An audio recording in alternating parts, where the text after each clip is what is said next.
Hi hello namaste. నేను మీ Anusha Krishna. Welcome to creative storyteller. ఈరోజు స్టోరీ వచ్చేసి దరిచేరవ ప్రేమ పార్ట్ 2.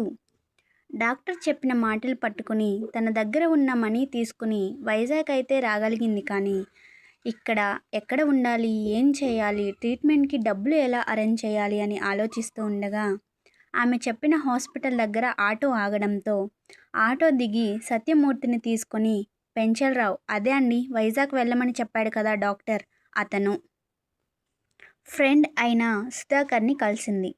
సత్యమూర్తిని చెక్ చేసిన సుధాకర్ హాస్పిటల్లో అడ్మిట్ చేయాలి, కండిషన్ కొంచెం సీరియస్గానే ఉంది, ఇప్పటి నుంచి ట్రీట్మెంట్ స్టార్ట్ చేస్తేనే ఆయన్ని కాపాడగలం అని చెప్పడంతో తన దగ్గర ఉన్న డబ్బు అంతా కట్టి సత్యమూర్తిని హాస్పిటల్లో అడ్మిట్ చేశాక డాక్టర్ సత్యమూర్తిని ట్రీట్ చేస్తుంటే సత్యమూర్తి రూమ్ బయట దిగాలుగా కూర్చొని ఆలోచిస్తూ ఉన్న బృందాను చూస్తూ చాలాసేపటి నుంచి గమనిస్తున్న అక్కడే పనిచేసే లేడీ డాక్టర్ రాధిక బృంద పక్కన వెళ్ళి కూర్చుని, మీ పేరు ఏంటి అని అడిగింది.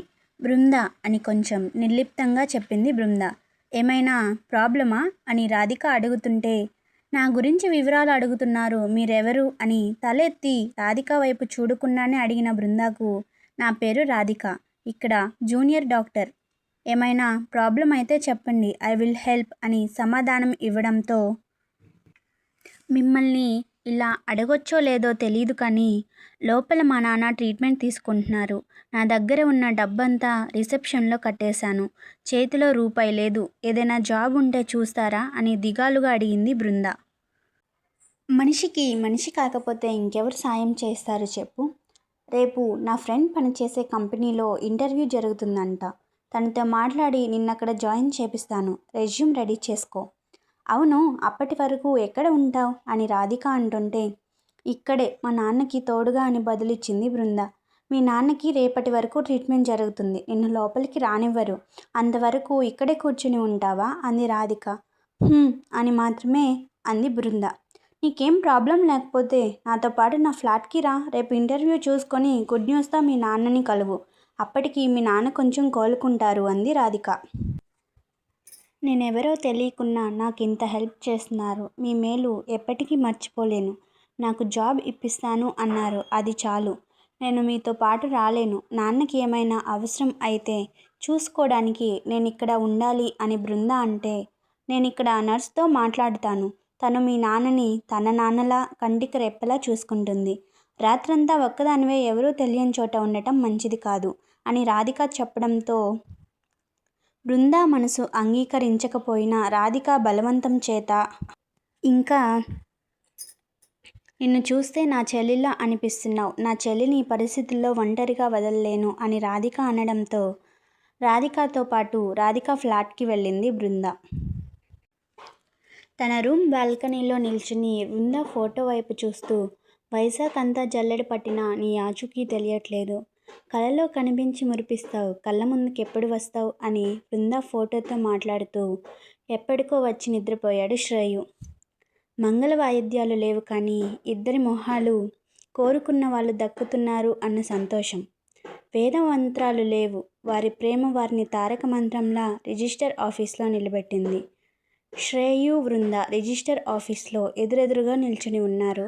అతను వైట్ కుర్తా పైజామా వేసుకుంటే ఆమె వైట్ పట్టు శారీ, రెడ్ కలర్ బ్లౌజ్లో పసిమి మేనిఛాయతో మెరిసిపోతూ రిజిస్టర్లో సంతకం చేస్తూ అతన్నే రెప్ప వేయక చూస్తుంది. ఆమె వైపు చూస్తూ అతను సంతకం చేశాడు. ఇద్దరూ సంతకం చేశాక ఒకరికి ఒకరు దండలు మార్చుకున్నారు. ఉలిక్కిపడి లేచిన శ్రేయు తను ఎక్కడ ఉన్నాడో చుట్టూ చూసుకున్నాడు. అతను ఉన్నది అతని రూమ్లో అని నిర్ధారించుకున్నాక వెంటనే అతని ఫోన్ తీసుకుని అభికి కాల్ చేశాడు. 2-3 సార్లు కంటిన్యూస్గా చేశాక నిద్రమత్తులో ఉన్న అభి ఫోన్ ఎత్తి, ఏంట్రా ఈ టైంలో కాల్ చేశావు అని అభి అంటుంటే, శ్రేయు చెప్పిన మాట విని అభి ఫ్యూజ్లు ఎగిరిపోయాయి. ఏంటి శ్రేయు నువ్వు చెప్పేది, నీకు నీ డ్రీమ్ గర్ల్కి పెళ్ళి అయినట్టు కల వచ్చిందా?